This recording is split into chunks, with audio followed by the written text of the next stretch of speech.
पास जो है अलग अलग प्रकार का बॉन्ड होगा, पासबुक होगा, क्योंकि काफ़ी सारे लोग जो है मंथली के हिसाब से भी पेमेंट किए हुए हैं, जमा किए हुए हैं, तो उनके पास पासबुक होगा। आपके पास डबल आपने करवाया होगा तो इस तरह से बॉन्ड होगा, या फिर आप जो है क्यू शॉप में जमा किए होंगे और उसका कन्वर्जन किया गया होगा तो आपके पास जो है इस तरह से बॉन्ड होगा। तो आज की इस वीडियो में हम आपको पढ़ना बताएंगे कैसे आपको पढ़ना है, ठीक है। क्योंकि आप यहाँ पे फॉर्म को फिल करने आएंगे तो यहाँ पे जो है सभी जानकारी मांगा जा रहा है। तो आपके पास जो भी बॉन्ड है, पासबुक है या फिर किसी भी प्रकार का कोई भी बॉन्ड है, उसके अकॉर्डिंग आपको जानकारी कैसे भरनी है, अकाउंट नंबर कैसे खोजना है, अमाउंट नंबर में जो जमा राशि पूछ रहा है यहाँ पे जमा राशि जो है एक्चुअल आपको कौन सी डालनी है, किस तरह से डॉक्यूमेंट्स को स्कैन करके अपलोड करनी है, उसकी हम जानकारी आपको प्रोवाइड करेंगे। देखिए, सबसे पहले हम बात कर लेते हैं कि अगर आपके पास इस तरह का बॉन्ड होगा जो कि क्यू सब का होगा, तो कई बार क्या हुआ है कि क्यू सब का जो बॉन्ड है ना उसको कन्वर्जन में कन्वर्ट किया गया है। मतलब कि देखिए, यहाँ पे मेरे पास जो है क्यू सब का यहाँ पे बॉन्ड है जो कि 44,500 रुपये का यहाँ पे है, ठीक है। ये मैच्योरिटी इसका मतलब पूर गया था और गया, मतलब ये व्यक्ति गए थे सहारा ऑफिस में, बहुत पहले की बात है। तो वहाँ पे बोला गया है कि आपका जो है मैच्योरिटी तो डेट हो गया है लेकिन सहारा की तरफ से पैसे नहीं मिल रहे हैं, आपको जो है इसको कन्वर्जन करवा लेना चाहिए। तो इन्होंने क्या किया है, एजेंट के द्वारा या फिर यूँ कह ले कि ऑफिस के द्वारा फोर्सफुली, वैसे तो मतलब जो भी कस्टमर है, उपभोक्ता है, वो तो चाहता नहीं है कि हमारा कन्वर्जन हो के हमें पैसा मिल जाए, बट पैसा ना मिलने की स्थिति में इसको जो है फोर्सफुली यहाँ पे कन्वर्जन कर दिया गया। अलग अलग यहाँ पे जो सोसाइटी वाला है, सहारा का सोसाइटी यहाँ पे चलता है ना अलग अलग, उसमें जो है इसको कन्वर्ट कर दिया गया। तो यहाँ पे आप देखेंगे 44,500 रुपये जो इन्होंने जमा किया था, ठीक है, क्यू शॉप के माध्यम से, और इनका जो कन्वर्जन हो गया सहारन यूनिवर्सिटी में यहाँ पे कर दिया गया, ठीक है। अब इसमें जब इनका कन्वर्जन हुआ तो यहाँ पे 44,500 रुपये ही यहाँ पे दिखाया गया कि आपका जो कंट्रीब्यूशन है 44,500 रुपये ही है, ठीक है। लेकिन नीचे आएंगे तो जब इन्होंने कन्वर्जन करवाया उस समय इनका जो अमाउंट है इतना हो गया था, ठीक है। तो अब यहाँ पे इसके साथ एक आपको रसीद भी मिला होगा, देख सकते हैं कि इस तरह से रसीद भी मिलता है, तो रसीद भी आपके पास होगा। तो अगर आपके पास इस तरह से है कि सहारा क्यू सब का है और उसका जो है कन्वर्जन हुआ है, तो कन्वर्जन का भी आपके पास इस तरह से बड़ा वाला जो बॉन्ड होगा आपके पास होगा और इसके साथ एक रसीद होगा। तीनों को आपको स्कैन करना है, ठीक है, और इसको आपको अपलोड करनी है। अब यहाँ पे अपलोड करते समय जो है जानकारी आपसे पूछा जाता है कि सबसे पहले आपका सोसाइटी का नाम क्या है। तो आप यहाँ पे देखेंगे बॉन्ड पे, जैसे कि अगर आपका क्यू सब वाला कन्वर्जन हुआ है तो कौन से सोसाइटी में कन्वर्जन हुआ है यहाँ पे उसका नाम मिलेगा। तो ये जो है सहारियन है, तो यहाँ पे देखेंगे आपको जो है सहारियन मिल जाएगा, ठीक है। देखिए यहाँ पे मिल जा रहा है, तो इस तरह से सेलेक्ट करेंगे। उसके बाद यहाँ पे मेंबरशिप नंबर पूछ रहा है, रिसिप्ट नंबर पूछ रहा है और सर्टिफिकेट नंबर पूछ रहा है। तो आप यहाँ पे देखेंगे तो मेंबरशिप नंबर, यहाँ पे रसीद संख्या यानी कि रिसिप्ट संख्या आपको डालना है, और यहाँ पे जो है प्रमाण पत्र संख्या यानी कि सर्टिफिकेट नंबर आप जो है बॉन्ड का डालेंगे। पासबुक का अलग होता है, पासबुक का हम बात करेंगे, ठीक है। उसके बाद यहाँ पे सबसे बड़ी बात क्या होता है कि खाता संख्या जो है आप यहाँ पे देखेंगे तो कहीं भी आपको अकाउंट नंबर देखने को नहीं मिलेगा, ठीक है। तो यहाँ पे हम आपको बता दें कि अकाउंट नंबर के रिगार्डिंग हमने बहुत सारा मतलब जानकारी प्राप्त किया। तो एक जानकारी यहाँ पे निकल के आया कि आपका जो कंट्रोल नंबर है ना वही यहाँ पे अकाउंट नंबर है। अगर आपने क्यू सब से जो है आपका कन्वर्जन हुआ होगा किसी भी सोसाइटी में, तो नीचे आप आएंगे तो आपको जो है कंट्रोल नंबर दिया गया होगा, जो कि आप यहाँ पे देख सकते हैं कि ये नंबर होगा, ये नंबर आपका अकाउंट नंबर है। तो इसको जो है आप यहाँ पे अकाउंट नंबर में डालेंगे, ठीक है, ध्यान रखेंगे यही आपका अकाउंट नंबर है। मैं यहाँ पे कंफर्म कर रहा हूँ क्योंकि कई सारे एजेंट से मैंने बात किया हुआ है, आप भी अपने एजेंट से बात कर सकते हैं, आपको वही चीज़ बताया जाएगा, ठीक है। अब यहाँ पे बात क्या आती है कि यहाँ पे जो भी जमा राशि पूछा जाता है, ठीक है, यहाँ पे देखेंगे जमा या फिर योगदान राशि पूछा जा रहा है, इसमें हम कौन सा राशि को डालें। तो यहाँ पे हम आपको बता देंगे, देखिए आपने जब भी पैसा जमा करवाया होगा क्यू सब के माध्यम से, तो आपका जो भी कंट्रीब्यूशन अमाउंट होगा यहाँ पे 44,500 लिख रहा है, और नीचे आएंगे तो वही कंट्रीब्यूशन अमाउंट जो है आपको यहाँ पे लिख रहा है। जबकि जब ये कन्वर्जन हुआ है उस समय जो है इतना तक इसका जो मतलब इंटरेस्ट वगैरह वगैरह है होकर मतलब कि डबल हो गया था, लेकिन ये चीज़ यहाँ पे मेंशन ना करके यहाँ पे मेंशन किया गया है। अब ये कंफर्म नहीं हो पा रहा है कि आपको जो है जमा राशि में ये डालना है या फिर ये डालना है, ठीक है। तो मेरे हिसाब से यही डालना चाहिए क्योंकि आपका जो कन्वर्जन हुआ है तो उतना पैसा होकर ही हुआ है, तो आपको ये डालना चाहिए। और कितने दिनों के लिए कन्वर्जन हुआ है यहाँ पे ये भी बताया गया है, जैसे कि आप यहाँ पे देखेंगे कि 64 मंथ के लिए जो है इनका कन्वर्जन हुआ है। अब इसके हिसाब से इनका मैच्योरिटी जो है और ज़्यादा होगा, ठीक है।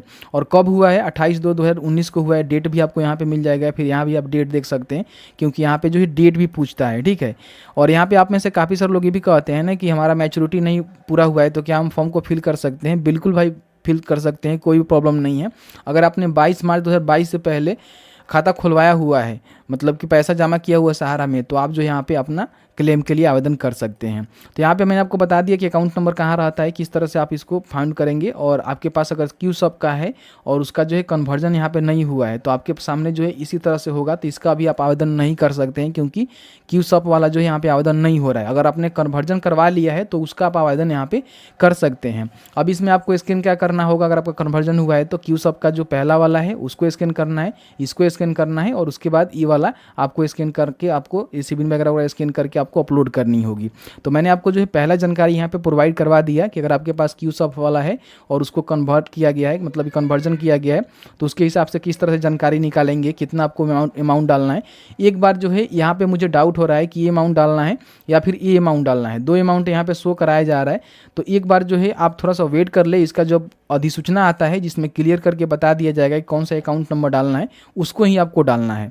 तो ऑलमोस्ट मैंने आपको बता दिया। और इसको इस तरह से जिस तरह हमने एक पीडीएफ में स्कैन किया हुआ है तीनों डॉक्यूमेंट्स को, जैसे कि इसका जो क्यूसब का पहले वाला था कन्वर्जन किया गया है वो वाला, और इसके साथ एक रसीद मिलता है, उसको आप तीनों को यहाँ पे अपलोड करेंगे और इसको ऐड कर देंगे। ठीक है, तो इस तरह से आपके पास जितने भी अकाउंट है उस सभी को जो है स्कैन करके उसकी जानकारी भर भर के यहाँ पे ऐड करते जाएंगे। तो आपका जो है जिस तरह से हमने 2 लोगों का ऐड किया हुआ है इस तरह से और भी आप यहाँ पे दावा जोड़ सकते हैं। ठीक है, और एक व्यक्ति का अलग अलग खाता है तो यहीं पे जो है एक ही दावा में जो है सभी को ऐड करना होगा। ठीक है, मतलब कि यहाँ पे एक ही फॉर्म आप फिल करेंगे, क्लेम करेंगे, उसमें अलग अलग जो है दावेदारी आपका है, आप यहाँ पे ऐड कर सकेंगे। ठीक है, पहला आपका क्लियर हो गया।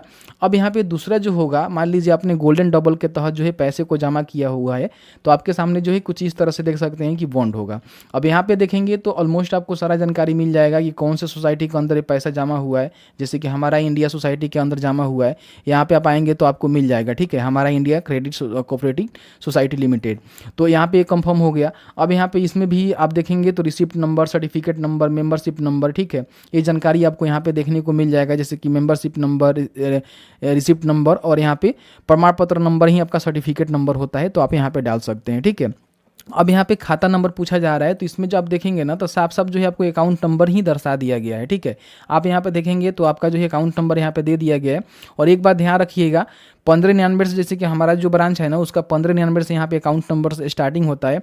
और जो कन्वर्जन वाला भी देखेंगे ना जिसमें कंट्रोल नंबर लिखा गया है, आप यहाँ पे आकर देखेंगे तो ये भी 1599 से स्टार्ट हो रहा है। तो कंफर्म यही है कि कन्वर्जन वाला अगर आपके पास है तो वो जो है कंट्रोल नंबर ही आपका अकाउंट नंबर है, ये कंफर्म हो गया। ठीक है, तो यहाँ पे इसका अकाउंट नंबर मिल जाता है। अब यहाँ पे आप देखेंगे तो पूछ रहा है कि इसका जो है खाता खोलने का तिथि क्या है। तो खाता खोलने का तिथि भी आपको यहाँ पे मिल जाएगा कि 18/11/2022 की इन्होंने, सॉरी यहाँ पे 18/7/2017 को इन्होंने जो है अकाउंट ओपन करवाया था और 22 में जो है इनका मैच्योरिटी होने वाला था। ये चीज़ आपको यहाँ पे पता चल गया कि 18/7/2017 को जो है इनका अकाउंट ओपन हुआ है, तो वो डेट यहाँ पे आप डालेंगे। उसके बाद जमा योगदान की राशि पूछ रहा है, तो इसमें आप देखेंगे तो 25,000 रुपये जो है इन्होंने जमा किया हुआ है, जो कि डबल करने के लिए किया हुआ है। यहाँ पे इनको जो है 50,000 रुपये मैच्योरिटी 2022 में मिलना चाहिए था, जो कि मिला नहीं। ठीक है, तो इस तरह से इसको आप पढ़ेंगे समझेंगे। इसके साथ एक रसीद भी मिलता है, जैसे कि जो भी आपने पैसे जमा करवाया होगा 25,000 रुपये खाता खोलते समय, उस समय जो है आपको ये रिसीविंग आपको मिला होगा, यानी कि एक रिसिप्ट मिला होगा। तो दोनों को आपको स्कैन करके आपको जो है यहाँ पे इसकी जानकारी आपको डालनी होगी। अगर आपका इस तरह का बॉन्ड है, ठीक है, तो इसको यहाँ पे डालकर जो है आप यहाँ पे दावा जोड़ सकते हैं। और इसको इस तरह से स्कैन करके, जैसे कि मैंने आपको बताया, दोनों को एक पीडीएफ में स्कैन करके आप यहाँ पे अपलोड कर सकते हैं। तो मैंने यहाँ तक आपको क्लियर कर दिया। 2 बॉन्ड मैंने आपको दिखाया जो कि ऑलमोस्ट इसी तरह से आपका बॉन्ड होगा। एक कन्वर्जन वाला होगा और एक जो है डबल वाला होगा, जिसमें आपका जो भी कोऑपरेटिव सोसाइटी है उसका नाम लिखा गया होगा। और अगर आपका मान लीजिए ई वाला केवल क्यूसब है, आपने कन्वर्जन नहीं करवाया हुआ है, तो अभी जो है इसका फॉर्म फिल नहीं हो रहा है, आपको वेट करना है। ठीक है, इस तरह से क्यूसब वाला है, तो इस बात को ध्यान रखिएगा। ठीक है, अब यहाँ पे आपके पास जो है पासबुक भी होगा, क्योंकि काफ़ी सारे लोग ऐसे हैं जो कि एक टाइम ही फिक्स करवाए हैं और काफ़ी सारे लोग ऐसे हैं जो कि मंथली के हिसाब से आरडी के रूप में जो है पैसे जमा करवा रहे थे, तो उनको जो है पासबुक मिला होगा।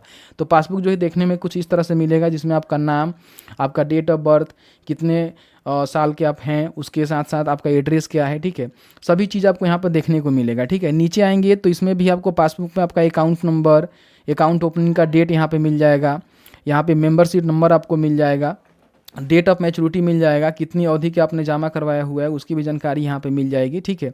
और उसके नीचे आएंगे तो आपने जो भी पैसा जमा करवाया होगा मंथली के हिसाब से वो एजेंट के द्वारा जो है पासबुक के अंदर फिल आउट किया गया होगा, जैसे कि आप यहाँ पे देख सकते हैं। तो इस सभी को आप जोड़ लेंगे, ठीक है, जैसे कि यहाँ पे जोड़ के बताया गया है कि इनका जो है कितना पैसा यहाँ पे जमा हुआ है। तो इस तरह से जितना भी आपने पैसा जमा किया हुआ है उस सभी को जो है जमा राशि में आपको भरना होगा, ठीक है। और इसके साथ ही साथ आप जब भी पैसा जमा किए होंगे तब भी आपको जो है रिसिप्ट दिया होगा एजेंट, जैसे कि 500-1000 रुपये जो भी आपका होगा उसके हिसाब से आपका यहाँ पे रिसिप्ट मिला होगा। अगर वो रिसिप्ट है तो उसको भी आप एक ही पीडीएफ में स्कैन कर लेंगे, नहीं है तो कोई ज़्यादा मैटर नहीं करता है, कई सारे लोग के पास होगा भी नहीं। अगर आपके पास है तो आप स्कैन कर लीजिएगा एक ही पीडीएफ में, नहीं है तो छोड़ दीजिएगा। आपका जो अकाउंट नंबर है ना, इससे ही पता चल जाएगा कि आपके अकाउंट नंबर में कितने पैसे जमा किए गए हैं। तो पासबुक को क्या करेंगे, सबसे पहला वाला पेज को प्रिंट करेंगे, स्कैन करेंगे, दूसरा वाला पेज को स्कैन करेंगे, और उसके बाद जो भी एजेंट के द्वारा पैसा यहाँ पे चढ़ाया गया है उसको भी आप स्कैन कर लेंगे। उसके बाद आपके पास रसीद होगा तो उसको भी आप स्कैन कर लेंगे, ठीक है। अब यहाँ पे इसका अकॉर्डिंग आपको जानकारी भरनी है, जैसे कि यहाँ पे membership number, account number, receipt number. तो आप यहाँ पे आएंगे तो सबसे पहले तो आपको यहाँ पे हम आपको दिखा देना चाहेंगे, देखिए आपका जो है मेंबरशिप नंबर यहाँ पे है, अकाउंट नंबर यहाँ पे है, और इसका जो रिसिप्ट नंबर है आपको देखने को मिलेगा। हम आपको दिखाते हैं, थोड़ा सा मुझे भी समय दीजिए खोजने के लिए। तो यहाँ पे आप आएंगे तो इसका एप्लीकेशन नंबर यहाँ पे आपको देखने को मिल रहा है, तो आप जो है ये रिसिप्ट नंबर में यहाँ पे डाल सकते हैं। नहीं तो आप नीचे आएंगे तो यहाँ पे आपको जो रिसीविंग मिला हुआ है, ठीक है, जैसे देख सकते हैं कि आपका रिसिप्ट नंबर हो जा रहा है, जैसे कि यहाँ पे आप देखेंगे। तो इस तरह से जो है आप जब भी पेमेंट जमा करवाए होंगे तो आपको जो है रिसिप्ट नंबर यहाँ पे मिला होगा, इसको भी आप डाल सकते हैं। या फिर पासबुक पे आप देखेंगे तो यहाँ पे एप्लीकेशन नंबर दिया गया है, तो एप्लीकेशन नंबर को ना डालकर आप जो है रिसिप्ट नंबर ही डालेंगे, क्योंकि आपने जो भी पेमेंट मतलब करवाया होगा, जमा करवाया होगा, तो आपको जो है रिसीविंग मिला होगा। फर्स्ट वाला का भी आप डाल सकते हैं, यहाँ पे रिसिप्ट नंबर आपको देखने को मिलेगा, इसको आप डाल सकते हैं, ठीक है। उसके बाद यहाँ पे आपको जो है पूछ रहा है कि आप जो है पासबुक नंबर यहाँ पे डालिए, तो पासबुक नंबर भी आपको यहाँ पे देखने को मिल जाएगा। आप यहाँ पे ऊपर आएंगे तो देखिए यहाँ पे पासबुक नंबर दिया गया है, इस पासबुक नंबर को आप जो है यहाँ पे मेंशन कर सकते हैं। उसके बाद यहाँ पे जमा राशि पूछ रहा है, तो जमा राशि आपने जो भी जमा किया हुआ है, ठीक है, यहाँ पे एजेंट के द्वारा चढ़ाया गया है, उसको आप देख लेंगे कितना चढ़ाया गया है। जितना भी आपका अमाउंट जमा हुआ होगा वो अमाउंट जो है आप यहाँ पे भरेंगे। और जिस तरह से मैंने इसको स्कैन किया हुआ है, इस तरह से स्कैन करके आप यहाँ पे इसको अपलोड करके दावा को ऐड कर सकते हैं। तो इस तरह से आपके पास जिस भी प्रकार का बॉन्ड है, पासबुक है, उसको आप रीड आउट कर सकते हैं, पता लगा सकते हैं कि उसका जमा अमाउंट कितना है, अकाउंट नंबर कहाँ है, मेंबरशिप कहाँ है, नंबर कहाँ है, रिसिप्ट नंबर कहाँ है, और ठीक है, और कौन सा सोसाइटी में जमा है। पासबुक भी देखेंगे ना तो सोसाइटी का नाम आपको देखने को मिलता है। देखिए सहारा क्रेडिट कोऑपरेटिव सोसाइटी लिमिटेड में जमा है, जो कि आपको यहाँ पे देखने को मिल जाएगा। देखिए ये वाला, इसको आप सेलेक्ट करके जो है पासबुक की डिटेल्स आप यहाँ पे डाल सकते हैं। तो ऑलमोस्ट मैंने आपको सारा जानकारी बता दिया है कि इस तरह से आपके पास किसी प्रकार का कोई भी बॉन्ड है उसको आप पढ़ सकते हैं।